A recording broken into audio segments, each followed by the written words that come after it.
Magandang hapon! Kumusta po? Narito po ulit ang update natin para sa lagay ng ating panahon.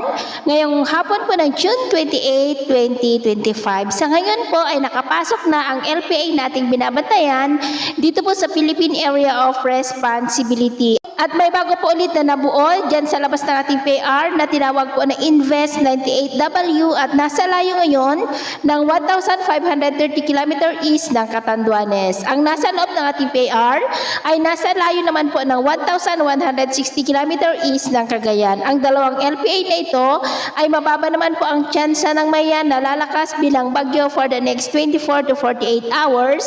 Pero nahahatak na po nila ang habagat at posible pa na may panibagong LPA muli na mabubuo.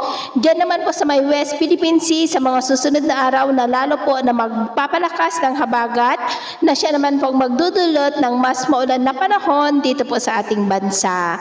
At sa lagay po ng ating panahon, ngayong hapon ay nakakaranas ng maulap na kalangitan with isolated rains ang ilang bahagi ng Ilocos Region, Cordillera, ilang bahagi ng Cagayan Valley, ilang bahagi ng Tarlac, Nueva Ecija, Quezon, Laguna, Bicol Region, Oriental Mindoro, Capiz, Iloilo, ilang bahagi ng Negros, Cebu, Bohol, Samar Provinces, Zamboanga Peninsula, Northern Mindanao, Caraga, Davao Region at Sorsogon. At mamayang gabi may mga isolated rains pa rin sa iba't ibang bahagi ng ating bansa kaya mag-ingat po tayo dahil posible pa rin po ang mga banta ng mga pagbaha at pagguho ng lupa.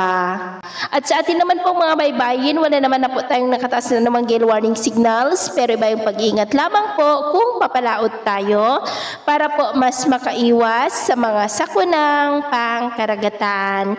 So ito na ang latest update natin sa araw na ito. Ako po muli si James na nagsasabing sa kahit anong pagsubok po na darating sa ating buhay, huwag na huwag po tayong mawawalan ng pag-asa. Thank you and God bless!